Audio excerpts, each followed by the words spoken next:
Komisyonumuzun 13. toplantısına geldiğimiz komisyonumuzun bugüne kadar göstermiş olduğu demokratik, katılımcı, çoğulcu ve meselelerini fevkalade açık bir şekilde ele alan, farklı görüşleri rahatlıkla tahammül içerisinde dinleyen tarzının Türkiye Büyük Millet Meclisi çalışmalarında da örneklik teşkil etmesini temenni ediyorum.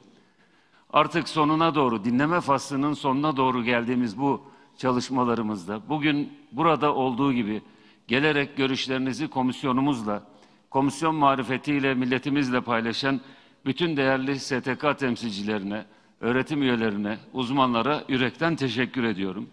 Ümit ederim ki en kısa süre içerisinde konuşmalarımızı, dinlemelerimizi, müzakerelerimizi tamamlayarak burada bundan sonraki süreçle ilgili gerekli olan tedbirlerin, atılacak olan adımların çerçevesini çizen çok kapsamlı bir çerçeve raporu ortaya koyarak Türkiye Büyük Millet Meclisi'nin bu konularda çalışma yapmasını sağlamak üzere tavsiyelerimizi genel kurula iletiriz.